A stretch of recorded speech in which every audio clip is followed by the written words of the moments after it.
नमस्कार विद्यार्थी मित्रांनो, मी राऊत सर, संस्थापक व संचालक युनिक अकॅडमी स्पर्धा परीक्षा मार्गदर्शन केंद्र यवतमाळ, तसेच शिक्षक अभियोग्यता व बुद्धिमत्ता चाचणी आणि जिल्हा परिषद महाभरती या पुस्तकांचे लेखक तुम्हा सर्वांचं Raut sir unique academy Yavatmal या यूट्यूब चॅनलवर मनपूर्वक स्वागत करतो।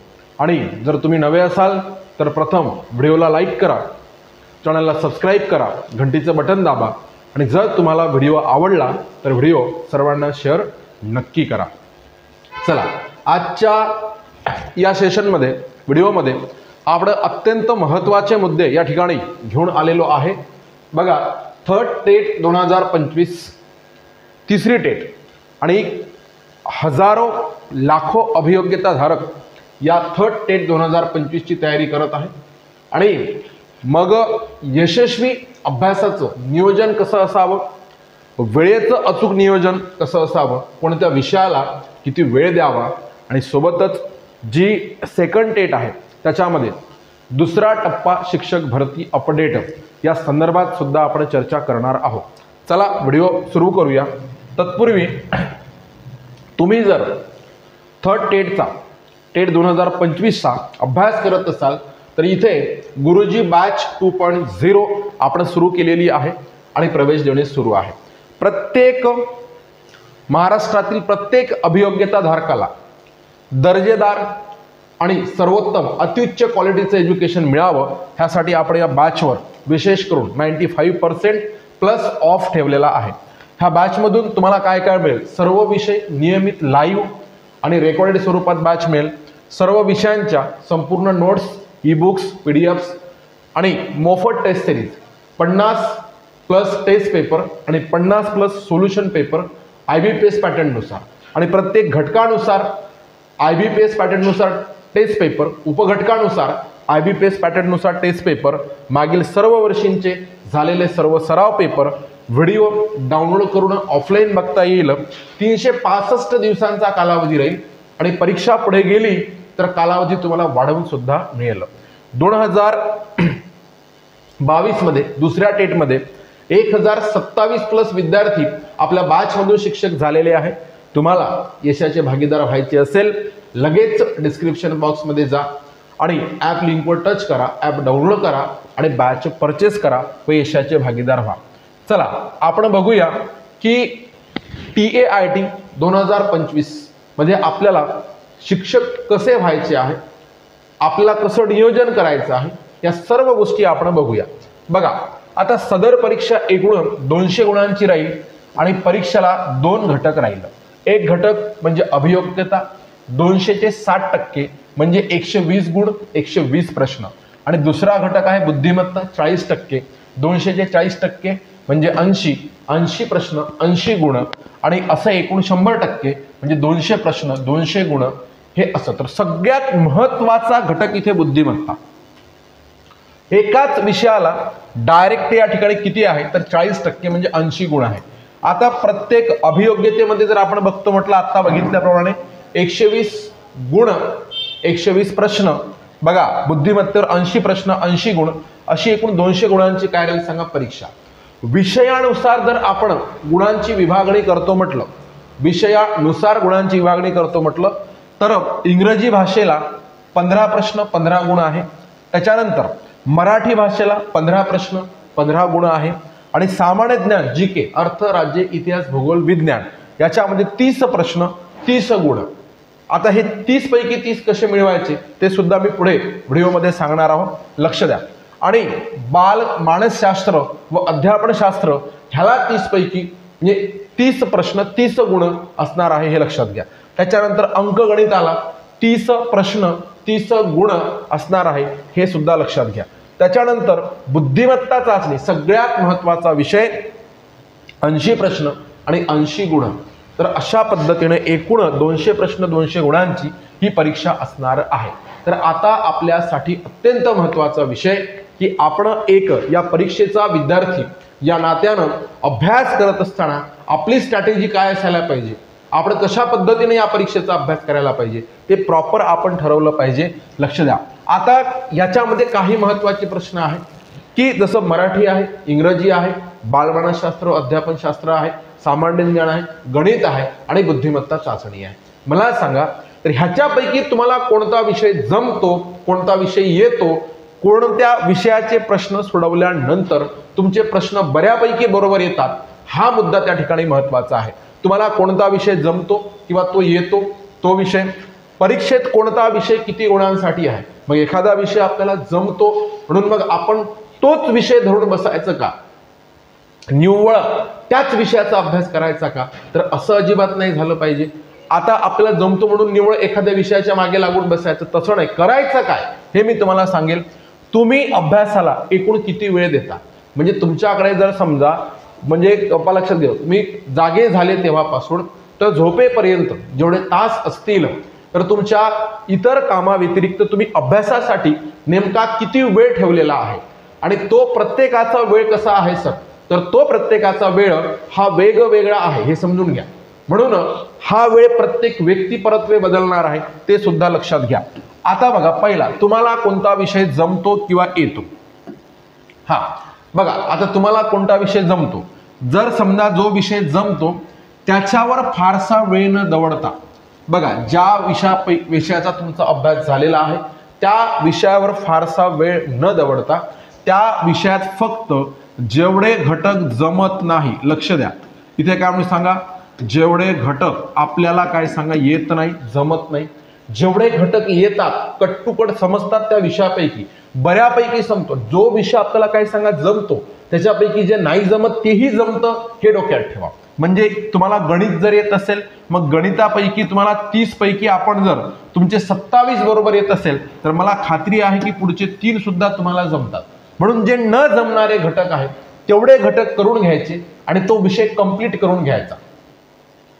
लक्ष द्या, तेवढे घटक करून घ्यायचे आणि तो विषय कंप्लीट करून घ्यायचा. काही विद्यार्थ्यांना जमणारा विषय म्हणजे आवडणारा, आणि मग परीक्षेत त्या विषयाला किती वेटेज आहे हे न बघता आपण काय करत असतो माहितीये का, त्या विषयाच्या खूप मागे लागून बसतो आणि त्याच विषयाचा आपण काय करतो माहितीये का, अभ्यास करत बसतो. तसं होता कामा नये. परीक्षेच्या दृष्टिकोनातून कोणता विषय महत्त्वाचा आहे हे सुद्धा, परीक्षेत कोणता विषय किती गुणांसाठी आहे. आता जर समजा तुम्हाला बघतो म्हटलं तर हे लक्षात घ्या, ह्या ठिकाणी पहा, इथे बुद्धिमत्ता चाचणी हा विषय सगळ्यात महत्त्वाचा आहे. लक्षात घ्या सर, किती गुण आहे 80. त्याच्यानंतर तुमचं कोण सर, गणित. लक्ष द्या व्यवस्थित, इथे गणित बघा किती आहे सांगा 30. त्याच्यानंतर काय म्हणून सांगा, मानसशास्त्र, हा हे किती आहे सांगा 30 गुण.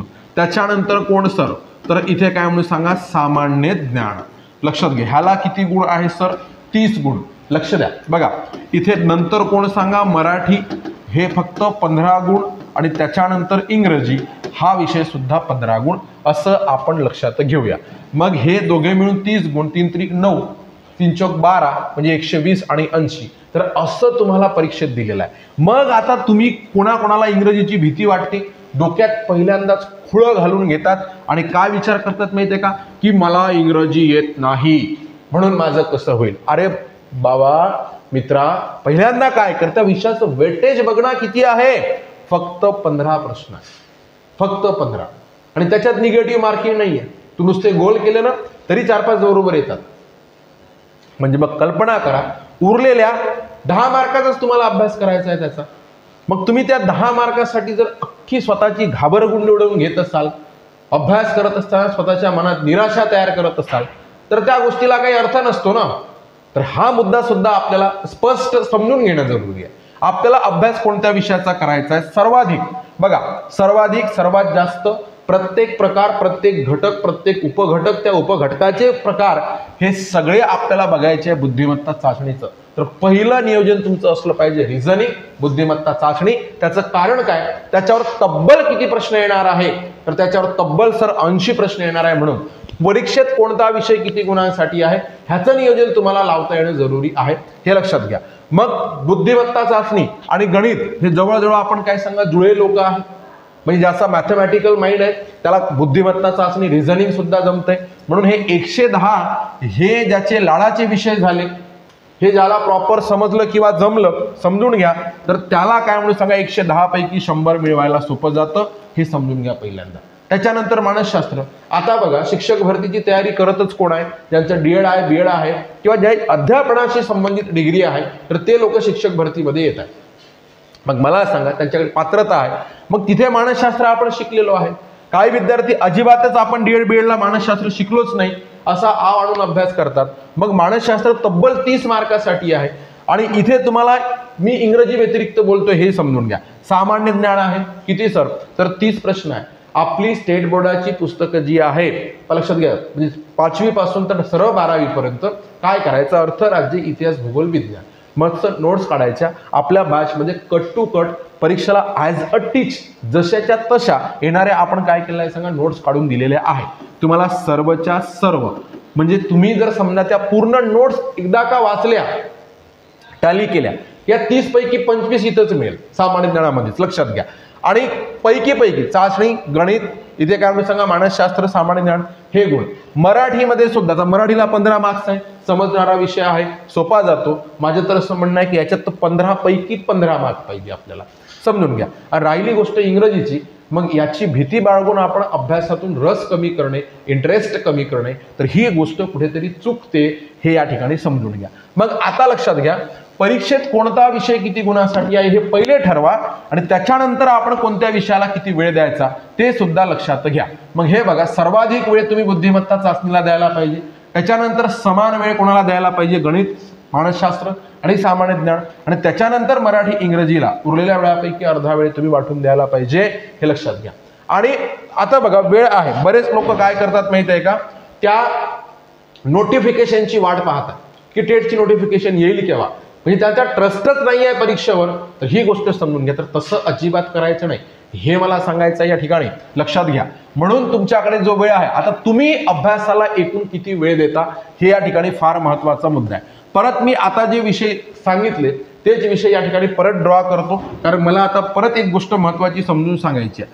तर हे बघा, आता जसं मी म्हटलं त्या पद्धतीने इथे कोण सांगा, बुद्धिमत्ता चाचणी, त्याच्यानंतर काय म्हणून सांगा, अंकगणित, त्याच्यानंतर आपण काय म्हणून सांगा, मानसशास्त्र, लक्षात घ्या. तर यांना किती किती गुण आहे सर, बघा बुद्धिमत्ता चाचणी आत्ता बोललो त्याप्रमाणे 80 गुण, गणिताला 30 गुण, मानसशास्त्र 30 गुणांचं, आणि जे सामान्य ज्ञान आहे लक्षात घ्या, तर हे सुद्धा किती गुणांचं, 30. त्याच्यानंतर मराठी व्याकरण म्हणा, लक्षात घ्या, हे 30 गुणांचं. आणि त्याच्यानंतर इथे कोण म्हणू आपण, इंग्रजी, बघा हे किती गुणांचं, 30. आता तुम्ही काय करायचं, जो अभ्यास करता, सॉरी इथे काय सांगा, 2 चुका झाल्या माझ्या, 15 गुण आणि इथे काय म्हणून सांगा 15 गुण. तर असं एकूण तुमचे टोटल 120 प्रश्न आणि 120 गुण. लक्षात घ्या, काय म्हणून सांगा 120 आणि 80, 200 प्रश्न 200 गुण. तर असा मुद्दा या ठिकाणी आहे, निगेटिव्ह मार्किंग नाही, हा मुद्दा लक्षात घ्यायचा.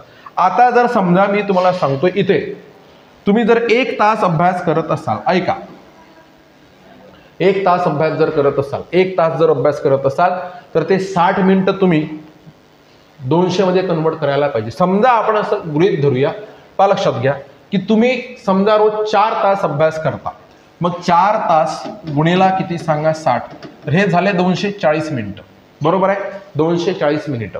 मग आता तुम्हाला सांगतो 240 मिनिटं, लक्षात घ्या इथे किती प्रश्न आहे सांगा, 200 प्रश्न. मग आता मला एक गोष्ट म्हणायचं की 240 मिनिटे त्याच्यापैकी कोणाला किती वाट्याला येतंय हा महत्त्वाचा मुद्दा आहे, कोणाच्या वाट्याला किती येतंय. मग आता तुम्ही 240 मिनिटं अभ्यास करत आहे, बघा 4 तासाची जर गोष्ट केली, मग त्याच्यापैकी त्याचे किती भाग, आता एकूण 240 मिनिटाचे 200 भाग करायचा आहे, 1.25 मिनिटं वगैरे काय म्हणून सांगा एका प्रश्नाला येऊन राहिला. मग त्याच्यापैकी तुमचा 1 तास प्लस अभ्यास कोणाचा होईल, तर ह्या निव्वळ बुद्धिमत्ता चाचणीचा असला पाहिजे. त्याच्यानंतर बघा इथे 1 तास गेला, इथे अर्धा तास, बरोबर आहे, म्हणजे किती झाले तुमचे सांगा 2.5 तास. आणि उरलेला जो काही तुमचा पाऊण तास आहे तो मराठी इंग्रजीसाठी असा तुम्हाला डिवाइड करता आला पाहिजे. ढोबळ मानानं बोलत आहो मी या ठिकाणी. तर आता बघा, समजा तुम्ही काय करताय, इथे आपण असं लक्षात घेऊया 10 घंटे अभ्यास करत आहे. किती तास अभ्यास करत आहे, 10 तास. मग 10 तास म्हटल्याबरोबर 10 गुणिला 60 म्हणजे किती मिनिटं होत आहे सांगा, 600 मिनिटं अभ्यास करत आहे. बघा 600 मिनिटं अभ्यास करत आहे. मग इथे तुम्ही जर समजा 600 भागीला किती केले सर, 200 केले, वेटेजनुसारच काम करायचं. जो स्ट्रक्चरल काम करत नाही, डिसिप्लिन मध्ये ज्याचा अभ्यास नसतो, त्याचा रिझल्ट येत नाही मित्रांनो, हा महत्वाचा मुद्दा आहे. तर हे बघा, हे 200, 1, 200 आणि 200 त्रिक 600 म्हणजे प्रत्येक प्रश्नाला 3 मिनिटं अभ्यास तुम्हाला रोज करायला मिळत आहे. म्हणून मग तुम्ही काय करायचे, आता बघा इथे 80 त्रिक 24 म्हणजे 240 मिनिट भागीला 60 म्हणजे 4 तास निव्वळ बुद्धिमत्तेचा अभ्यास करायचा. तुम्ही जर 10 घंटे जर अभ्यास करत असाल तर त्याच्यापैकी तुम्हाला सांगतो 10 घंटे अभ्यास करत असाल तर 4 तास बुद्धिमत्तेचा. लक्षात घ्या. त्याच्यानंतर काय म्हणू, मग गणिताचा किती, परीक्षा 30 त्रिक 90 1.5 तास गणिताचा, पुन्हा 30 त्रिक 90 1.5 तास गणिताचा, पुन्हा 30 त्रिक 90 1.5 तास गणिताचा, झाले 4.5 4.5 आणि 4 8.5 तास. ठीक आहे. पुन्हा इथे 45 मिनिटं करायचा, 1.5 तास, 45 पाऊण तास म्हणजे 45 पाऊण तास मराठीचा, पाऊण तास इंग्रजीचा. तर हे असं अभ्यासाचं नियोजन असलं पाहिजे. हा महत्वाचा विषय. तुम्ही किती वेळ अभ्यासाला देत आहे त्याच्यानुसार तुमचं वेळेचं नियोजन असलं पाहिजे. आणि याच्यापैकी जर समजा ज्या माणसाला, ज्या व्यक्तीला, ज्या ॲस्पिरंटला, ज्या विद्यार्थ्याला तुम्हाला सांगतो 100% काय येत आहे सांगा, मॅथमॅटिक्स रिझनिंग ज्याला 100% कन्फर्म आहे, एकही प्रश्न चुकत नाही, मग त्याच्यासारखा सुखी प्राणी नाही, हे लक्षात घ्या शिक्षक भरतीमध्ये. मग हे उरलेल्या विषयापैकी जे विषय जमत नाही किंवा त्या बुद्धिमत्ता चाचणीपैकी, गणितापैकी एखादं गणित, एखादं एक्झाम्पल ज्या प्रकारचं चुकते ते प्रकार पहिल्यांदा क्लिअर करून घेणं, हा मुद्दा फार गरजेचा आहे, असं येथे लक्षात ठेवा. आणि त्याच्यानंतर याच्यापैकी मग जे जे कंटेंट जमत नाही, अतिशय बारकावे टॉपिक, त्याच्यामधले सब टॉपिक मधला एखादा प्रकार, तर ते सगळं क्लिअर करायचं आणि अभ्यास करायचा, हा महत्वाचा मुद्दा आहे. म्हणजे आता तुम्हाला सांगतो त्याच्यापैकी एखादा विषय जमते, बघा जो विषय जमतो आपल्याला, बघा आता जसं तुम्हाला सांगितलं, वेळ या 200 प्रश्नाच्या संख्येच्या स्वरूपात डिवाइड करा, वेळेचं वेटेज पहा. तुमचा जो वेळ आहे त्या वेळेपैकी 80% वेळ कोणाला द्या सांगा, बुद्धिमत्तेला. ऐका, 80% वेळ बुद्धिमत्तेला, इथे 30% वेळ काय सांगा गणिताला, इकडे 30% वेळ काय म्हणून सांगा मानसशास्त्राला, नंतर 30% वेळ सामाजिक शास्त्र किंवा सामान्य ज्ञान, मराठीला 15% वेळ द्या आणि काय म्हणून सांगा इंग्रजीला 15% वेळ द्या, असं आपण लक्षात घेऊया. बघा आता जर समजा तुम्ही 2 तास अभ्यास करत आहे, ऐका पटकन काढता आपला चार्ट आपण बनवायचा. आज मला 2 तास अभ्यास करायचा आहे किंवा 4 तास अभ्यास करायचा, 4 तास म्हणजे 240 मिनिटं, लक्षात घ्या. मग 240चे किती सांगा, 80% हे काढले तुम्ही, लक्षात घ्या. आता तुम्ही किती मिनिटं बुद्धिमत्ता चाचणीचा अभ्यास करत आहे, लक्षात घ्या. तर हे 240चे किती टाकतात, 80%. बघा तर आता तुम्हाला सांगतो, ह्या ठिकाणी इथे एकूण 200 प्रश्न होत आहे, इथे 80% जो वेळ आहे त्याच वेळेनुसार आपण काय सांगा फॉलो करून राहिलो, हे लक्षात घ्या. हे 8 चौक 32 2, हे 8 दुने 16, लक्षात घ्या. त्याचे 3 होते 192, लक्षात घ्या. ह्याच्यापैकी आपण 192 मिनिटं 240 पैकी कोणाचा करायचा आहे सांगा, बुद्धिमत्ता चाचणीचाच करायचा आहे. पर्सेंटेज मध्ये लक्षात, इथं 200 आहे, तर आता बघा तुम्हाला सांगतो की 192 म्हणजे ते दुप्पट झालेली आहे त्याची निमपट करून घ्या, किंवा इथे आपण पर्सेंटेज लावायचं, हे लक्षात घ्या.